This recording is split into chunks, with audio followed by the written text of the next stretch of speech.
Hey, what's up guys? My name is Szymkozbogdanca and today I wanted to make something new, something different to my channel, and I think this thing will be keep going, and it will be something like podcast maybe, and you will be looking at some cool footage from Battlefield or any other game. I managed to play a couple games and focused around vehicles, that's why I think you should like it. I really like looking at vehicle footage, there are always nice skill tracks and all sorts of stuff, so you should like it, and I want to talk about a couple of things. So without further ado, let's get started. First thing I want to talk about is what's next in Battlefield. You probably know that we got more content that we're supposed to get, and there might be still some content coming out. We know that DICE has worked on two other night maps, that is Night Golmud and Night Shanghai. They haven't released them yet. They were put into CTE, but there is no signs of them being released to the vanilla game. They probably might be, actually. One thing that is, I keep thinking about it is why they haven't released all of them at the same time.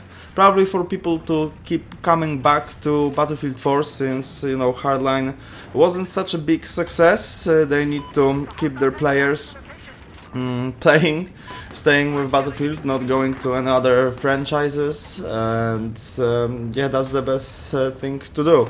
Even though I enjoy, even after these 2 years of playing Battlefield 4, I enjoy vanilla map pack. It's cool that they releasing new maps. I really like the Night Zavod. I think it's great infantry map, great balance between vehicles and infantry. As well as like the Operation Outbreak. I had a lot of fun there. Map didn't look that good on a console. That thing put me off a little bit, but overall map was great. I gotta admit. Now we have this Dragon Valley, a remake of Battlefield 2 Dragon Valley. It's also pretty cool. We got pretty nice Easter egg out there. So yeah, just keep pulling the maps, it's okay. But one thing that is really annoying is that when they release these maps, when you set up the server and you want official settings, you need to put an official map pack. So Operation Outbreak is in a map pack of maps from Operation Outbreak, but as you know, it's just one map, right? So in order for your server to be official, you need to set it up for only one map. And I mean, everyone has those maps, right? It's done in such a weird manner, to be honest, that you're not getting these maps in an update. Once you turn on your game and you update it, you have to go to the store and download it. I don't really get it. That separates players. Some people don't know what they're doing, they don't know how things work, they don't even know that these maps might come out, right? So they just go turn on the game, go to vanilla maps, and that's all what they do. They might not even know, right? So if we got it in an update, everyone would have it. You don't have to split up the player base. You can add these map packs to the official vanilla map pack. So instead of having 7, 9 maps, we can have 3 or at the end 5 more maps in a vanilla map pack. I would love that. But unfortunately, it's not that way. Let's hope that they know that it's an issue and they will fix it. I'm pretty sure that in Hardline, it's done that way, that you have it in a update, all the new maps. So yeah, I don't know what they are doing here, but still, these two maps, they will be probably cool. In Shanghai, I'm actually worried a little bit about helicopter.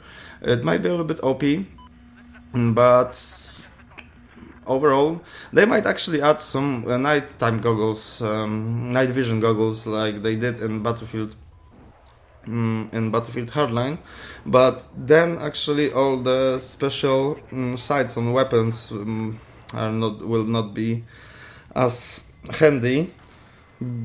But I think it would be overall great idea, and actually ability to turn it on and off, like it is in Insurgency. I've seen that and it works pretty cool. You can put your flashlight and have night goggles if you come into the to the room or something where it is light up pretty well. You can just turn off your goggles instead of being blinded. So yeah, I think that's what's next for Battlefield 4 at least. I'm not sure that we're gonna get any new weapons or gadgets. I think we already have enough. It took me really long time to master all of these weapons and try all of the gadgets out. So I think we're in a sweet spot right now. And actually it's really good that they are giving it away for free. The same in Battlefield Hardline. Splitting up player base isn't that great. It's certainly bad. It's just bad. We already have player base split up in 3 platforms, or 5 actually. Old gen 2 consoles, new gen new consoles, and PC. And within those split up player base, we have, premium players and normal players. I don't mind paying for premium, but most people do, and they just don't get it. And as much as I love, those extra maps, I love them in Battlefield 3, I really love them in Battlefield 4. There are really great maps in those DLCs, but you know how it is. DLC comes out, you can play, there are tons of servers for like a month or 2, and then what? Then it's dead. Just like this. The only DLC that stood out was the second Assault, where there were a lot of, Metro servers. But right now, if I want to go and play on Propaganda, forget it. There are just no servers, at least on Xbox One. I know that out of the next-gen consoles and PC, this is probably least populated platform. But still, I am unable to do that. And I got my premium along with the purchase of a game, Battlefield 4. So I had a chance to play all of these maps, all of these DLCs when they come out. But there are people right now in this that ask me if it's worth to get it, and I'm really not sure what I should tell them. I really love these maps, but there are just not enough servers. People don't play them. Of course, you get all the assignments, all the weapons, camos, all sorts of stuff. But even though you have to unlock them, most of these assignments are on the maps, on those DLC maps. How you should be able even to unlock it. So you see, it's weird. In next Battlefield, I would love to see 3 maps actually. They can still have premium for camos, even for weapons. But maps, I would love to see maps free for everyone, because this they will eventually die. And that's pretty saddens me, because as I said, there are really cool maps out there, and they are just not populated enough. Next, I would like to talk about this Oculus. This virtual reality VR goggles that will eventually come out, and I was always pretty hyped about this thing. I think it's gonna be a game changer here. We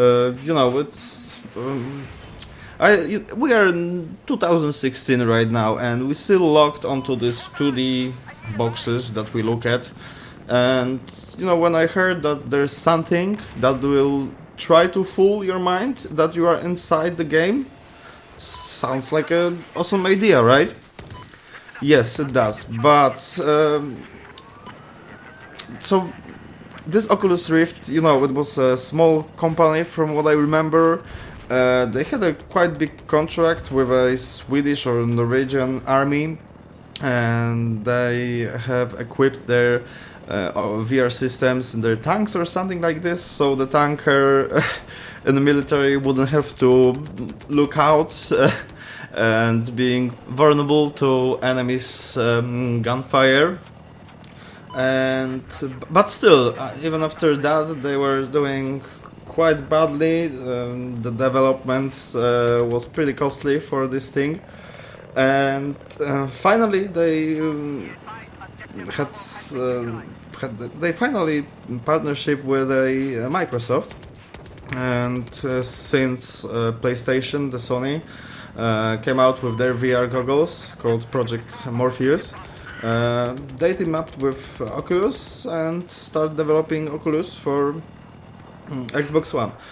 It looks different than the original Oculus. I think there will be two versions, one for PC, the normal one, and one for Xbox. That will probably also work with PC, but it will be a little bit cheaper, I guess, less functionality.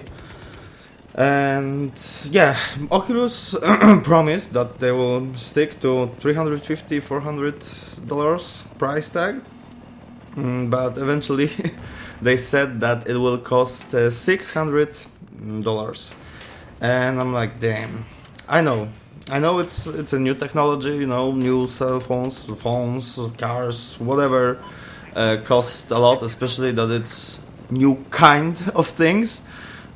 So it has all the rights to be over expensive, but yeah, I think that's too much. I'm gaming on console right now, but €600, yeah, I will add 300 more, and I will have gaming PC.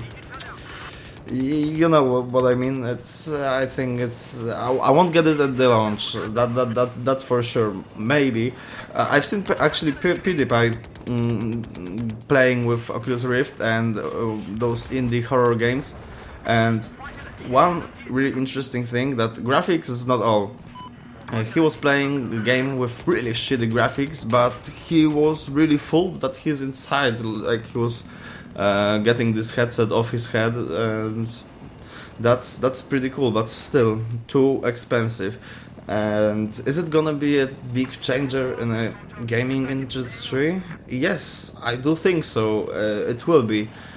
Just imagine being inside, like playing whatever. I really like looking at the footage how people play Assetto Corsa or I don't know, iRacing, the racing games. It looks pretty cool that you can, you know, drive with your wheel. One guy even said that he even was fooling himself that those hands in a game that hold the wheel are his hands, especially that, you know, he was driving on a wheel, so doing just the same thing that his character in game. So it will be big, but probably we have to wait, I don't know, 3-4 years until it will get probably better at just the thing. Actually, yeah, look at iPhones. First iPhone came out, I don't remember the exact year, but it was really limited. It was changer in a smartphone department. It was really cool. This screen, you could just, you know, use it with your finger. Super sharp screen. I remember that people at the time had those Nokias that you had to use with a little pen. And there were LG Prada or some other Samsung that had really shitty screens. You could touch them with your finger, it didn't work that well. And yeah, then there is iPhone. Super phone, super screen, super sharp. Watching movies on it was awesome. Browsing web, awesome. Camera, even though it had really small pixels ratio or whatever it's called, still made great what is it called, pictures. But still, look, then there was 3G, 3GS, 4S, so that's 4 years. 4S was really great phone. I think it still holds up next to this generation phones really well. So look, that's just 4 years. Added 5. iPhone 5, I mean. And this phone is extremely good still. One of the best iPhones, I think, 5 and 5S. And that's just 5 years since the launch of the original phone. So I think we should put the same mindset with this Oculus Rift and probably just wait this 4-5 years, maybe 3, and this will be with really good price tag and will be representing a lot of more than it's representing at launch. So yeah, but still I'm really hyped about that. I hope I will not get it. I will always have to tell myself that $300 more and you have gaming PC, you know, and yeah. So next thing I want to talk about is actually games. Since last year I got a lot of games. A lot of these games actually failed. Destiny, Hardline, Star Wars, Battlefront a little bit. So I want to talk about actual formula of successful game, because those developers or publishers, I don't know who's responsible for those decisions, they seem to mess it up a little bit. I always like to have my 3 games, maybe 4, but my main 3 games are on 360 it was Forza, a racing game, Battlefield 3, shooter, and Skyrim, RPG that's really, couching, I would call it. That game is for couching. With Skyrim I fell asleep a lot of times, and there's really nice music out there for the entire time, really calming music. So yeah, those are 3 games that I really like to play. And on Xbox One I added 4th game, this casual shooter. And this casual shooter for Xbox One is Plants vs Zombies. Now Plants vs Zombies 2 is on the way, really awesome. And Battlefield 4 is really awesome, Fallout 4 is really awesome. But I played Hardline, right? I played Star Wars Battlefront, and I played Destiny. And I played beta of all of these 3 games. And I loved it, sure. Nice thing. And in Destiny, beta pretty much was entire game. I thought that it will be one little portion of the map of the game, and it was basically it, entire Earth, or whatever, the biggest part of the game. Hardline, I also loved it, and when the game came out, I was like, they did something, I don't know what is it, but I'm not liking it anymore. Star Wars Battlefront, not enough content, right? Tend to lose the interest in this game, even though I want to go back and get all the achievements. And so what's the perfect formula for the game? I think customization and content, actually. I don't want games split up. I want full 100% content that will not require me to get DLCs, because when they start doing it with that mindset, that ends up with you getting 1/3 of a game and then the rest in the DLCs. They will probably not make it, like I said in the first place. So yeah, that I would love to see that change, and I would love to see more variety and just more things. And in Star Wars Battlefront, we got at launch 4 maps. I mean, really 4 maps? How? Why you do this to me? It's bad. It's unacceptable. And overall we get, I don't even remember how many, but not enough weapons. They don't really differentiate between each other, and yeah, I'm just kind of worried that it will keep going and going, and we're gonna end up with getting games like this, and I don't want that. So, but there is little light in this tunnel. Plants vs Zombies 2 comes out. It's really nice casual shooter that probably all of you will like. And this game, I never got bored of the first one, even though I spent some time in it. There are a lot of not achievements, assignments, a lot of just things to do, so you should like it. As always, guys, thanks for watching. If you enjoyed that episode, don't forget to like it, subscribe to my channel, and I guess I will see you next time. Bye!